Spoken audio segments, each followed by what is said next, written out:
Making money, creating options, and living on our own terms is what I think we should be talking about in this video, because what's going on in the world right now is extremely interesting.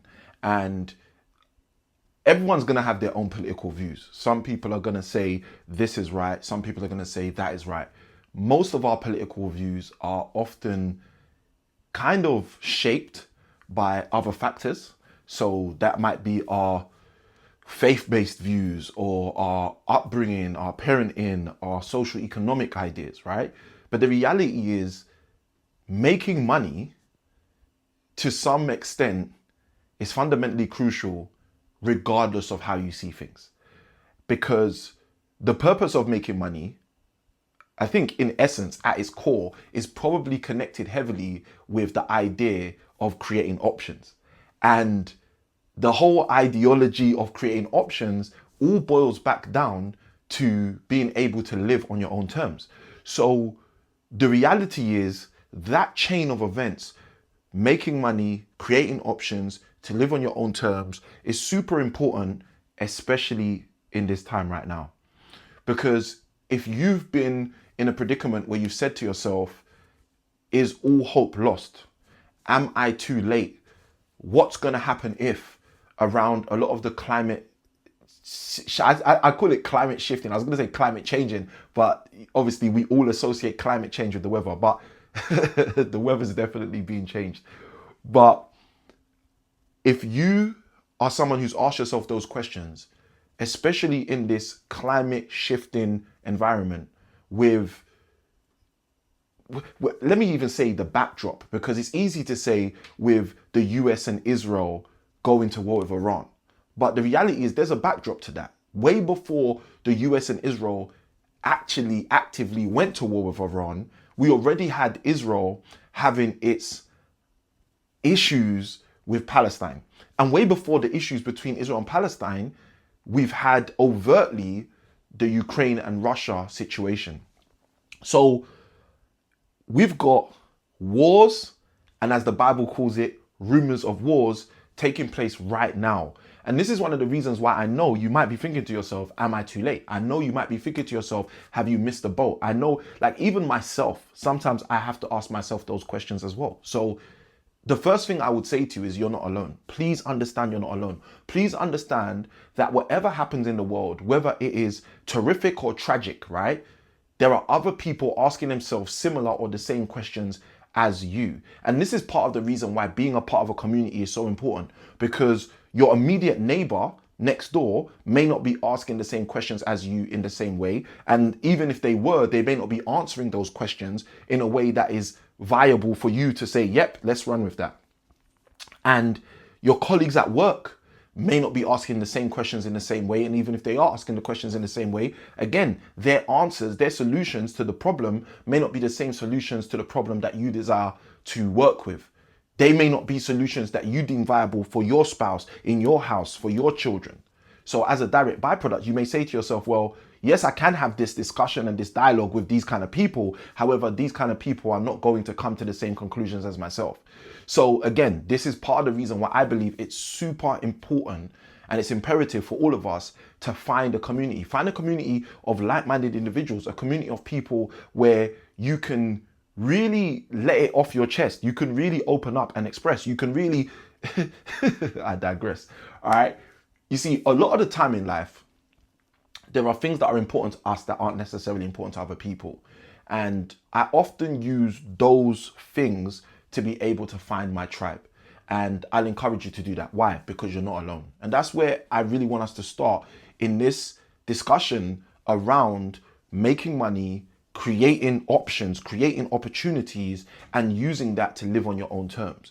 So if you've asked yourself the question, have I missed the boat? The answer to that is you have not missed the boat. If you have breath in your lungs, you have an opportunity. An opportunity to do what? An opportunity to create the money that maybe you haven't created, to create the options that maybe you haven't created, and as a result, create the living on your own terms that maybe you haven't created. So the first thing that I just want to share with you is you're not too late and you're not on your own. Okay? You're not too late because you've got breath in your lungs and you're not on your own. So in light of that, the real question maybe we should be asking ourselves is, okay, so what do I do?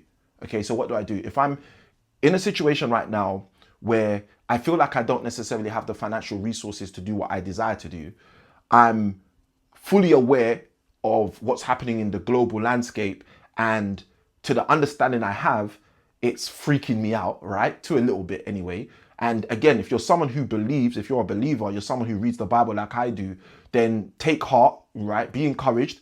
God will not be mocked. Whatever a man sow, so shall a man reap. Like, all of the promises in the Bible already tell you that your expected end is in him. So I want to encourage you in that regard, and not your expected end is in him from some airy fairy, you're going to be okay, you'll be in heaven one day. But truly, your expected end is in him from the promises that he's declared that you will have in this earth and the life to come. So take heart and be encouraged.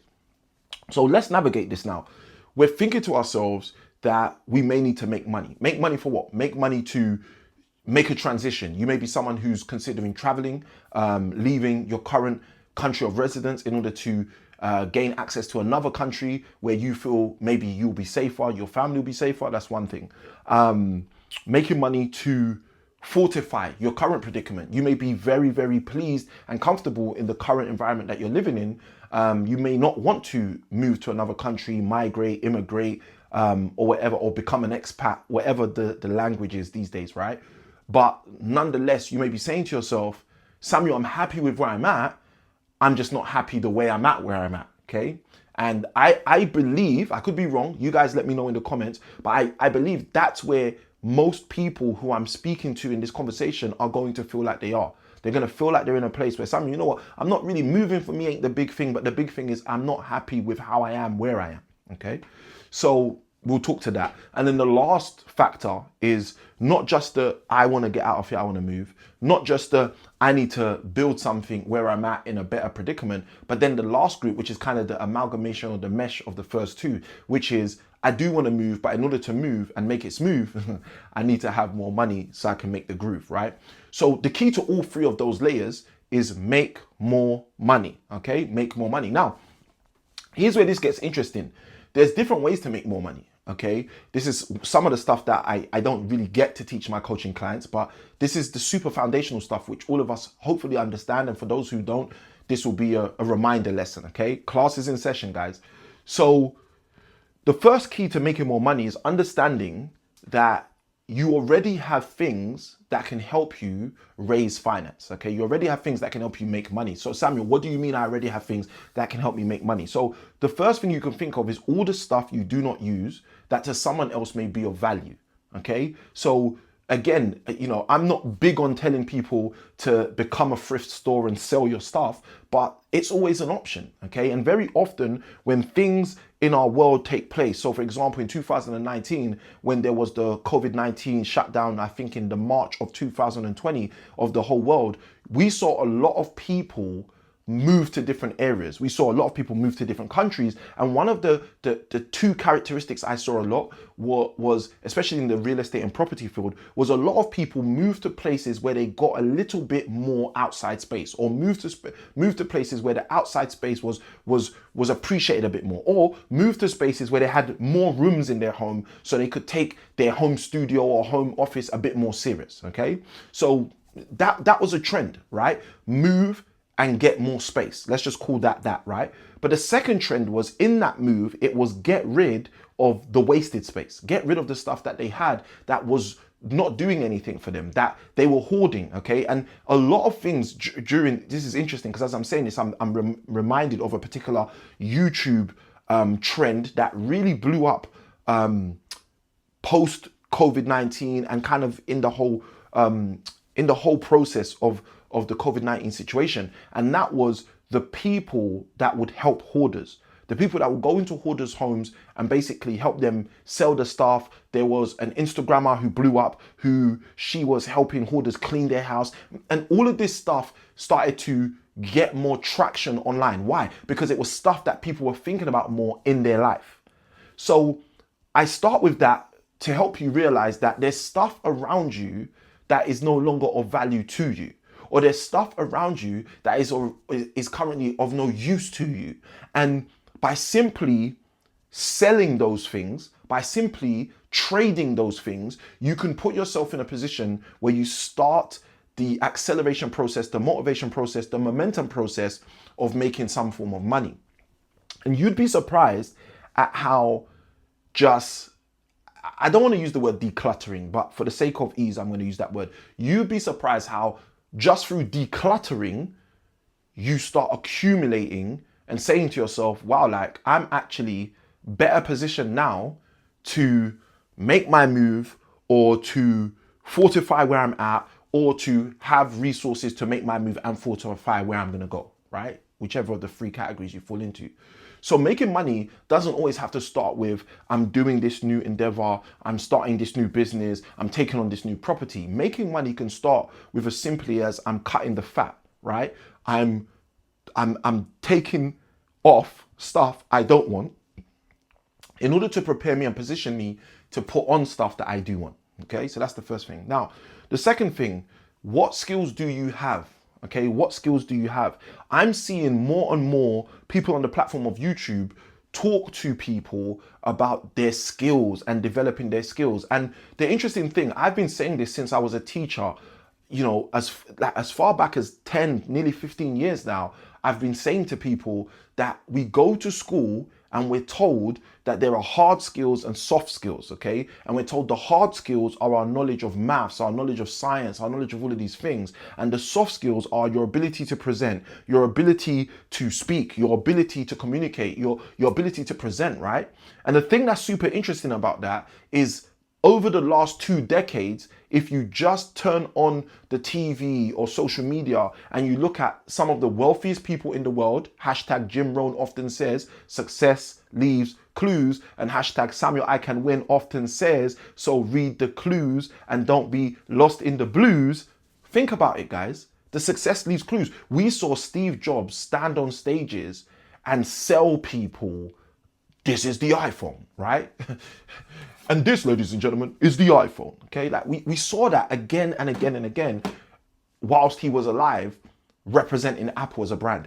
We saw Elon Musk, slightly whilst he was on the brink of becoming one of the wealthiest men in the world, / the wealthiest man in the world, we saw him stand on stages and sell Teslas, sell cars that didn't exist at the moment he was selling them, except in diagrams and schematics and a figment of his imagination, right? To whatever degree that makes sense to you.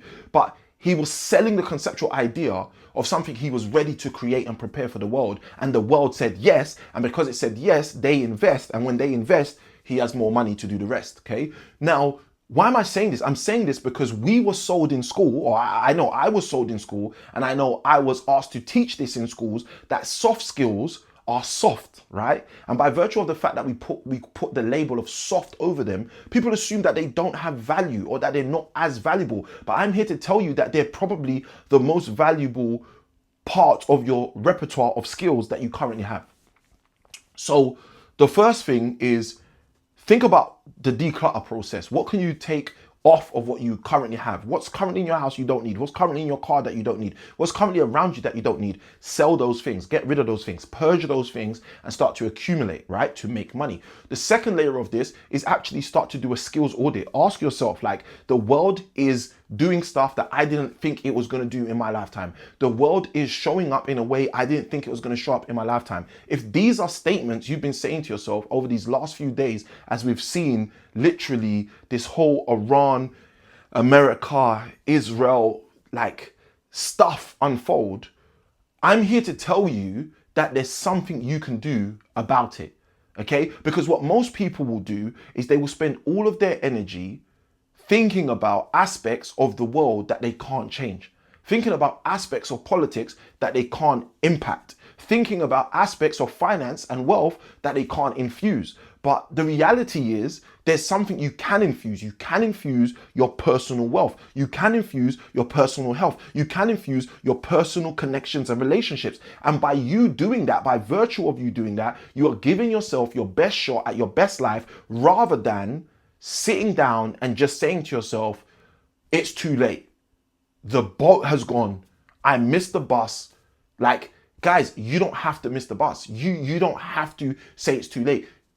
You see, we've heard the mantra many times. The best time to buy a house was 20 years ago. The second best time is today. Like, you can do it now.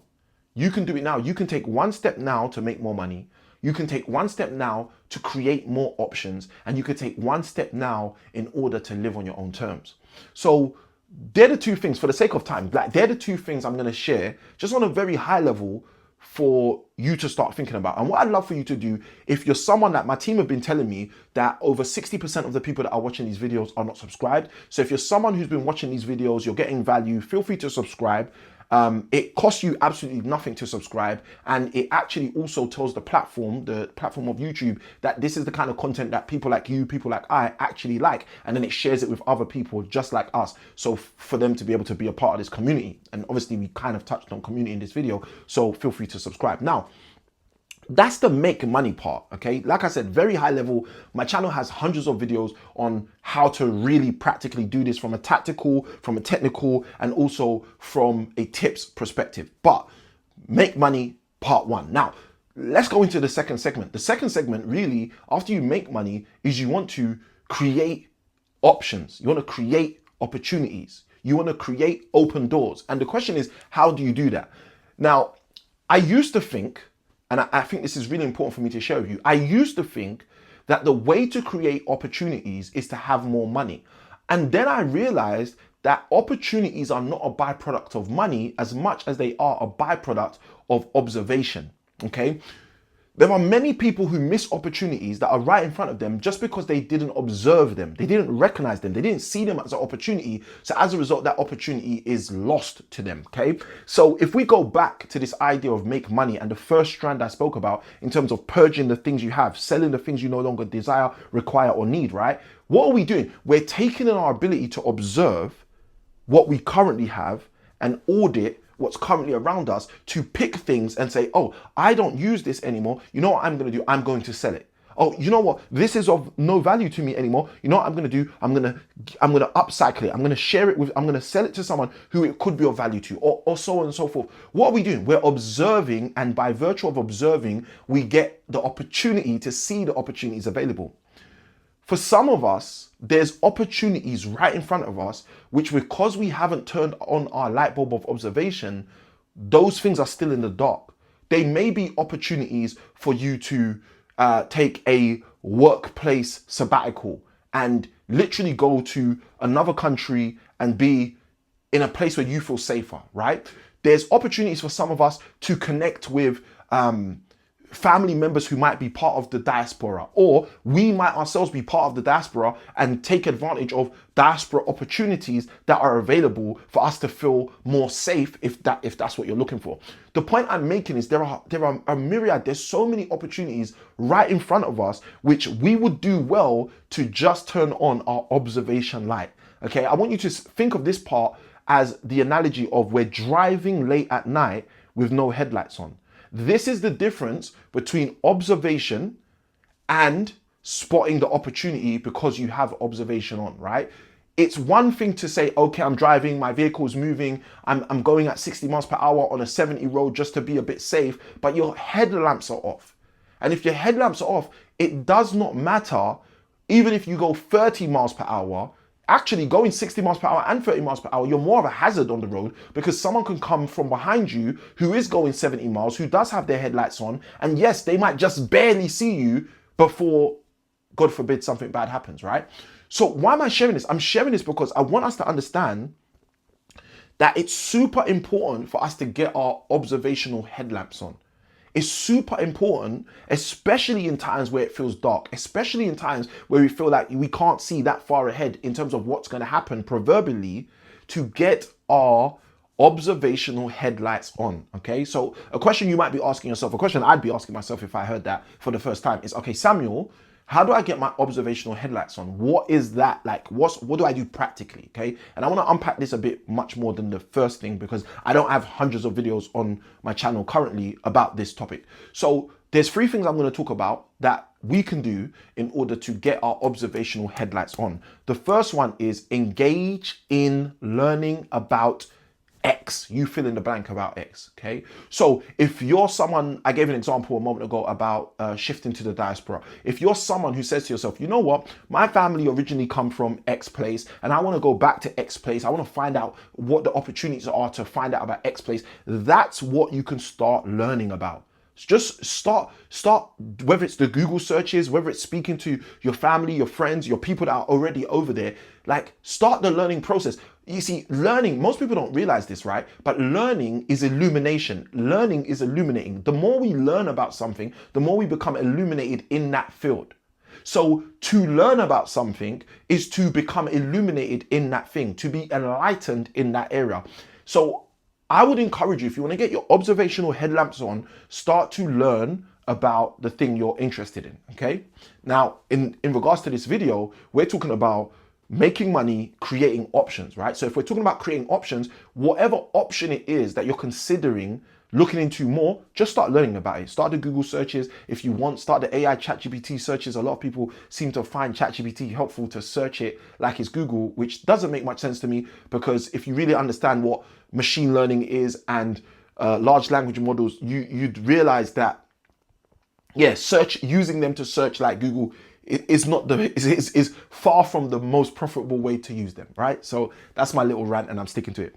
So start with learning to get your observational headlights on. Now, second thing, leverage, okay? From learning, go into leveraging, okay? What do you mean by leveraging, Samuel?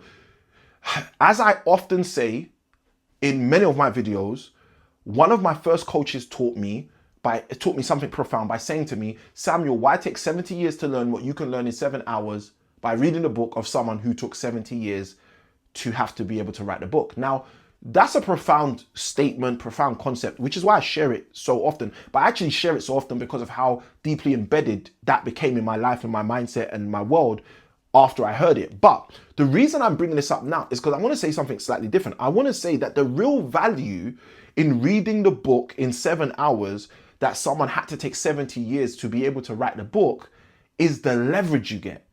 You see, some people are focused on the learning from the book. Learning from the book is great. The leverage you get from the book is greater. Samuel, what do you mean the leverage you get from the book is greater? If someone had to take 70 years to discover and learn something, and you can observe that and embrace that in 7 hours, okay? And let's assume you can't like embrace it all in 7 hours. You know, sometimes you got to read a book and read a book and read a book and read a book, right? So let's say you have to read the book 10 times. So we're taking this 7 hours and turning it into 70 hours for you to absorb the real key deep wisdom that it took someone 70 years to write about, right? What you've just done is you have just rubbed out with a literal eraser, you've rubbed out 69 years plus some, right? I'm not going to do the maths right now, right? But plus some, because you've condensed that into less than 3 days, 70 hours. Now, you might not have done it over 3 days. You might have done that over 3 months, right? But nonetheless, you've condensed the learning by reading a book 10 times and maybe hopefully taking action on what you're learning from the book within those hours as well. But within a 70-hour window, you've condensed the deep learnings of someone who had to take 70 years to perform that. The kind of return on investment you're getting from that kind of leverage is unthinkable. And this is what I mean when I say, if there's an area where you want to start creating options, start to leverage. That's how you turn on your observational headlamps. The first way is by learning about the field or learning about the thing or learning about the move, the transaction, the transition, the option. But the second thing is to actually start leveraging. Start finding coaches, teachers, mentors, people that can give you their extended learning in a compressed time frame, because that leverage is what's going to allow you to change your statement from have I still got time, or have I run out of time, and all of those kind of statements, and shift to a statement which is more like I'm just doing this tomorrow, or I'm going to go here tomorrow, or like the action steps. You start getting into action mode because you realize you're doing the thing. You're not talking about the thing, you're doing the thing. And that comes a lot of the time from leverage. So leverage is the second way to turn on your observational headlamps. Now, the third way is language, okay? Language. Samuel, what do you mean language? Language, because language embodies the learning and the leverage together and allows you to supercharge in a super speed your other processes, okay? So let me explain what I mean by this. if you speak to someone, let's say you go to another country, okay? And if you go to this country, let's say in that country they speak Spanish, and you're attempting to speak English, English, English, English, English. Now, depending on the country, let's assume it's a really nice country, the people are going to be really nice, really accommodating. They're going to embrace you. They're not going to be able to communicate with you at the highest level, but nonetheless, they're going to let you know, okay, cool, I speak Spanish, you speak English, but no comprende. And from there, they will attempt to help you to the best of their ability, okay? But if you have the learning of what you need to do in that country, and you even are aware of the leverage that you can take advantage of in that country, whatever, right? But you don't speak the language, you're still at a handicap. So this is why the third layer of setting yourself up to be able to have your headlamps wide, brightly on in the area of observation is to be able to take advantage of language. Now, this is not just about English and Spanish and Mandarin and all of these other languages. This is literally about the language of the opportunity. So if there's a specific opportunity and you start to discover and uncover the language used to speak about that opportunity by the people who engage in that opportunity, you have now heightened your levels of leverage. And this is why it's so crucial, okay? So we've spoken about making money. We've spoken more in depth about creating opportunities. So you get your headlamps of observation on in order for you to be able to start taking advantage and creating those opportunities. Now, the last part is super simple. It's living on your own terms. And the question is, how do you want to live? And most people can't really answer that question because they've never taken enough time to really think about it. So here's my homework for you. After you finish watching this video, take a sheet of paper or your journal, if you're someone like me who journals, take a sheet of paper or your journal, take a pen and just start answering that question from 1 to 10. How do I want to live? Now, when I say from 1 to 10, just literally just choose 10 aspects, elements of how you desire to live and just write them down. Whatever it is, I want to homeschool my children. I want to have a happier relationship with my spouse. Whatever your 10 things are, right? Just write them down. Why? Because for you to build the tenacity, the audacity to be able to go and pursue the way you desire to live your life is going to take you having a clearer picture of what you desire your life to look like.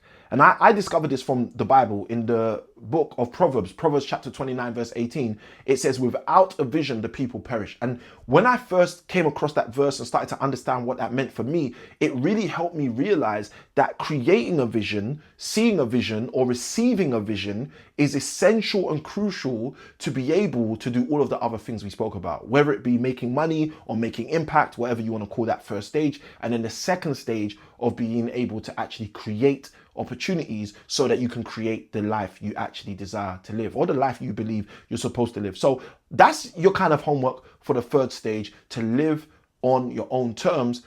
Take a piece of paper, take a pen, write down the numbers 1 to 10 and write out 10 things, 10 elements or aspects of how the life you desire to live will be. Now, when you've done that, what I'd love for you to do is literally leave a comment down below in this video and let me know what spoke to you in this video, what added value to you in this video, and what in this video hit as maybe like you might call a key takeaway. With that being said, I am going to be out. Like I said earlier, if you haven't subscribed, hit subscribe. If you haven't pressed like and you liked what you heard, hit that like. And why not share this video with someone else who you care about, who you think would get value from realizing that they may need to start to make money, they may need to start to create opportunities in order for them to live on their own terms. This is Sammy I Can Win signing out. And as I usually say, remember, small keys open up big doors. I'll see you on the next one for sure. Let's go.